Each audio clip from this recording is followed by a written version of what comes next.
కిషన్ గారు చూసాం.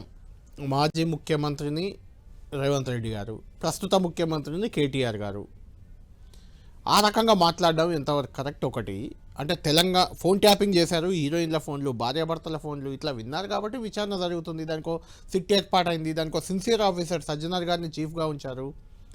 అలాంటప్పుడు మా జాతిపితకు నోటీసులు ఇస్తారా అంటూ మీరు రోడ్డు ఎక్కడాన్ని రేవంత్ రెడ్డి గారు నిన్న ఎక్కడో సభలో ప్రశ్నించారు, ఇప్పుడు కూడా అదే అంటున్నారు. దీని ముందు ఇది మాట్లాడదాం, తర్వాత దానికి వెళ్దాం. కంపెనీ రిలేటెడ్ వ్యక్తిగత కక్షతో మాట్లాడుతున్నారు రేవంత్ గారు అని స్పష్టంగా అర్థమవుతున్నది. నాకు అర్థమయ్యేది కాదు, రేవంత్ గారే ఈ విషయం చెప్పారు. వారికి అవసరం వచ్చినప్పుడు వ్యక్తిగత కక్షతో మాట్లాడుతారు. నేను పెద్దగా మాట్లాడాల్సిన అవసరం లేదు.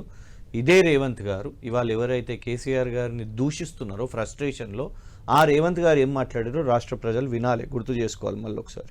తెలంగాణ రాష్ట్రం వచ్చిందంటే చంద్రశేఖరరావు గారి కృషిని ఎవరు కాదనలేరు, నేను కూడా ఇంక్లూడింగ్. అంటే అది ఇక మనం వ్యక్తిగతంగా ద్వేషమో, లేకపోతే ఆయన చిన్న చేసి చూడడమో, లేకపోతే ఇక మనకు ఆ ఉద్యమం పట్ల అవగాహన లేకపోవడం ఏదైనా అవుతుండొచ్చు. అట్లాంటి వ్యక్తే ఈ రాష్ట్రానికి ముఖ్యమంత్రి అయింది. దళిత్ విషయంలో కూడా ఈ రాష్ట్రానికి ముఖ్యమంత్రి విషయంలో గతంలో చెప్పిందంతా కూడా రాష్ట్రం వచ్చిన తర్వాత క్లియర్ గా ప్రజల దగ్గరికి దళితుని చేయను నేనే అవుతా అని ప్రజల దగ్గరికి పోయాడు. ప్రజలు ఆయన లీడర్షిప్ కు మ్యాండేట్ ఇచ్చిండ్రు. ఇప్పుడు ఆయన దళితుని ముఖ్యమంత్రిని చేస్తాను ఎన్నికలకు పోయి రిజల్ట్ వచ్చిన తర్వాత ఆయన అది చేయను ఇది చేస్తాను అంటే తప్పు.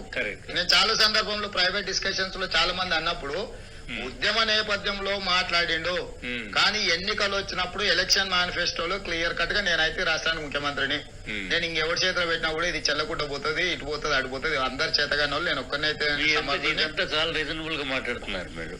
అందుకే చెప్తున్నా సార్, ఆయన ప్రజల దగ్గరికి వెళ్ళిండు, ప్రజలు ఆయన చెప్పిన దానికి మ్యాండేట్ ఇచ్చారు. పొలిటికల్ పార్టీ హెడ్ గా చంద్రశేఖరరావు గారు ప్రజల దగ్గరికి దిస్ ఇస్ మై మ్యాండేట్ అని పెట్టుకుని పోయినాడు. ప్రజలు ఒప్పుకున్నారు. ప్రజలే ఒప్పుకున్న తర్వాత ప్రతిపక్షాలుగా మేము విమర్శించవచ్చు, కానీ ప్రజలు ఆమోదించిన తర్వాత దాన్ని విమర్శించడంలో పెద్ద అంటే ఏంటి? దీంతో మీరు ఏం చెప్పాలనుకుంటున్నారు? ఏమంటారు? వారి మాటల్లోనే వారే చెప్పినరు, కేసీఆర్ గారి నాయకత్వంలోనే తెలంగాణ రాష్ట్రం వచ్చింది, దాన్ని విభేదిస్తే ఆ ఉద్యమం పట్ల మనకు అవగాహన లేదు అనేది, వ్యక్తిగత కక్షతోనే విమర్శిస్తున్నాము అనేది చెప్పింది రేవంత్ గారే. ఇవాళ అదే స్టాండ్ తీసుకున్నారు కావచ్చు అనుకుందాం. ఎందుకంటే అదే రోజుల్లో రేవంత్ గారు ఇంకొక మాట కూడా అన్నారు, బలిదేవత అని సోనియా గాంధీ గారిని అన్నారు. సో ఇవాళ ఊసరవెల్లి ఎందుకు మాటలు మార్చింది, ఇవాళ రంగు ఎందుకు మార్చింది ఊసరవెల్లి? ఇవాళ రేవంత్ గారు సమాధానం చెప్పాల్సిన అవసరం ఉన్నది. ఆనాడేమో మీకు ఉద్యమ నాయకునిగా కేసీఆర్ గారు ఉన్నప్పుడు, ఇంకొకటి మేము చెప్తున్నామండి, మేము వారి భాష మాకు మాట్లాడాలని లేదు, కానీ డిసెంబర్ 9 సోనియా గాంధీ గారి జన్మదినాన్ని మొన్న వీరు ఏమని ప్రకటించారు?